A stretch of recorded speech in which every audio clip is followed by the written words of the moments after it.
A car can be completely reliable, perfectly comfortable, and incredibly fuel efficient, and still be a terrible vehicle to buy for rideshare. Private cars simply aren't built for this specific duty cycle. A normal commuter car drives twice a day. A rideshare vehicle starts and stops hundreds of times a week, while the rear doors cycle open and closed constantly. The wear on the interior is relentless. The air conditioning runs for hours at a time, while the driver's seat, steering wheel, and cabin trim accumulate years of typical wear in a matter of months. Then there is the structural punishment. Every single day, these vehicles carry passengers over steep airport access ramps, speed humps, and inner-city potholes. It is easy to assume fuel economy is the only thing that matters. But a highly efficient car packed with a complex dual-clutch transmission or difficult repair protocols will often cost you far more over a year than a slightly thirstier vehicle that is incredibly simple to fix. A cheap weekend runaround that is affordable to maintain for a private owner will quickly become a compounding money pit when subjected to commercial passenger transport. Even a mechanically pristine car is entirely useless to you if it is too old to meet the platform's current eligibility rules. UberX generally caps vehicles at 15 years, and premium service categories impose even stricter limits. Before you pay a single dollar in deposit, you must check the exact vehicle identification number, the build year, and the model against the current approved vehicle list for your city. This equation lays out the actual goal of our analysis. We are calculating the total honest cost per kilometer. It takes the upfront price, adds maintenance downtime, divides it by annual kilometers, and provides a single, ruthless metric to measure profitability. That final number is dictated by a strict set of variables. You have to account for your finance rates, the heavier premiums of rideshare-specific insurance, tax, depreciation, and the unique rider demand in your specific location. We are not ranking these cars from best to worst. We are matching 5 distinct vehicle architectures to 5 completely different driver scenarios and shift types. At number 5 is the 2018 to 2021 Kia Cerato BD. Specifically, we are targeting this for the entry-level or casual part-time driver. This decision tree flowchart maps out the logic. When you plug in casual part-time hours, the priority shifts to a lower purchase price, which leads straight to a conventional petrol drivetrain, like the Cerato's ordinary 2.0-liter engine and 6-speed torque converter automatic. It completely avoids the expensive complexities of the turbocharged dual-clutch GT version. For the body style, the sedan is particularly useful. Its boot can easily swallow large, rigid airport suitcases, keeping the main cabin clear so your passengers aren't forced to hold smaller bags on their laps. The financial trade-off here happens at the petrol pump. If you drive in heavy inner-city traffic, you must mathematically verify whether saving thousands on the initial purchase price actually compensates for burning more fuel than a hybrid. When inspecting a used Cerato, scrutinize the service history to ensure there are no long gaps between oil changes. You also need to check the brake discs for heat spots from constant low-speed stops and confirm by the exact build sheet that the car actually includes the active safety features you expect. The Cerato is the decisive choice for beginners, highly sensitive to upfront costs, provided they don't drive extreme enough annual kilometers for hybrid savings to dominate the math. Coming in at number 4 is the 2017 to 2022 Hyundai Ioniq Hybrid. This is a precision tool built for the extreme mileage driver looking to optimize efficiency. This comparison matrix illustrates the core drivetrain difference. The Ioniq pairs its 1.6-liter engine with a mechanically shifting 6-speed dual-clutch transmission. This provides a familiar stepped acceleration feel, contrasting heavily with the seamless, gearless crawl of Toyota's eCVT systems. That transmission introduces a very specific trade-off. Rigorous, constant stop-start traffic can induce severe transmission shudder. During a test drive, you must strictly reject any vehicle that displays delayed take-up or a banging clutch engagement. Out on the open road, the Ioniq's aerodynamic liftback body yields massive fuel efficiency at highway speeds, and the long cargo floor handles standard airport luggage with ease. But that aerodynamic shape forces a physical compromise inside the cabin. The sloping roofline heavily restricts headroom for taller passengers, and the low seating position makes entry difficult for anyone with mobility limits.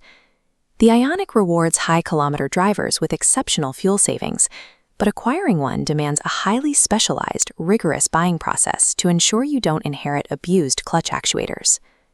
Number 3 is the first-generation 2021 to 2022 Kia Niro DE Hybrid. This is our prime target for the specialized route driver, particularly those working near hospitals or retirement communities. It takes the mechanical concept of the Ioniq and wraps it in a crossover architecture. This delivers a higher seat base and a much squarer luggage area, all while avoiding the bulky exterior footprint of a full-size SUV. For your passengers, the difference is immediate. The higher entry point provides significantly easier ingress and egress for those with limited mobility, bypassing the awkward drop-down into a low-slung sedan. The hybrid system demands strict inspection, specifically regarding battery cooling. You have to visually check the battery cooling vents to ensure airflow isn't being suffocated by pet hair, debris, or aftermarket rear seat covers. There is also a market trade-off to consider. The Niro had a very short Australian sales period. That leaves a smaller used inventory and potentially harder to source specific trim parts compared to ubiquitous models like a Camry or Cerato. The Niro stands as the ultimate compact crossover for drivers who prioritize passenger accessibility and square cargo loading over absolute maximum aerodynamic fuel savings.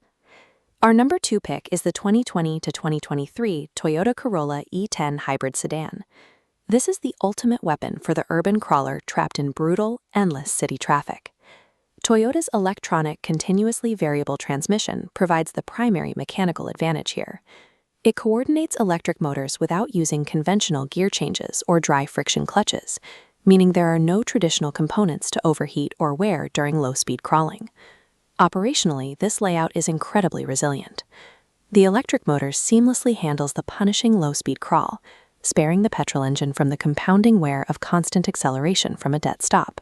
But there is a hidden chassis trade-off. Because the regenerative braking system handles most of the deceleration, the physical friction brakes are used infrequently. This lack of use can paradoxically allow corrosion and sticking brake components to develop over time. The packaging brings its own compromise. While the sedan boot is highly practical for airport runs, the rear cabin legroom is noticeably shorter than a Camry. A tall driver must physically sit behind their own driving position to test the remaining space. The Corolla sedan is the most mechanically resilient option for high-density city traffic, provided the driver can accept a compromise on ultimate rear seat legroom. Number 1 is the 2018 to 2023 Toyota Camry XV70 Hybrid. It remains the undisputed Australian rideshare benchmark for the full-time professional driver. Its 2.5-liter hybrid system delivers exactly what commercial work demands: the expansive interior space and comfort of a large passenger vehicle while consuming drastically less urban fuel than standard petrol sedans. Trim selection is highly strategic here. Sticking to base Ascent or Ascent Sport grades over the luxury models means smaller wheels, which significantly reduces your ongoing tire replacement costs while improving ride comfort over rough streets. This line chart plots the crucial financial trade-off. The massive upfront purchase premium of a used hybrid Camry requires serious volume to pay off. The break-even point on fuel savings over time dictates that you need to be driving at least 35 to 40 hours a week to justify the initial investment. A used Camry requires an extreme use inspection. You must mandate independent Toyota-capable diagnostic scans for battery voltage balance and deeply scrutinize the driver's seat rails and lumbar support for structural fatigue from heavy commercial hours. The Camry XV70 holds its title as the gold standard for full-time reliability and platform eligibility, but it is a poor financial choice for those treating rideshare as a casual, low-hour side hustle. Passing a mechanical inspection means nothing if the vehicle carries a hidden commercial history that artificially inflates its wear. Running a PPSR check is absolutely non-negotiable. Before buying, you need to perform physical baseline tests, run the air conditioning at idle for an extended period, manually test every rear child lock, and physically load realistic airport bags into the boot to ensure they actually fit. Understand the insurance trade-off. Obtaining a private commuter policy might seem cheaper up front, but failing to declare rideshare use leaves you completely financially exposed the moment you are in an accident on shift. Finally, you have to assess your own physical comfort in the driver's seat. A painful seating position will force you to end shifts early, destroying the vehicle's economic potential regardless of how little fuel it uses. Success in rideshare doesn't come from blindly chasing the lowest fuel consumption number.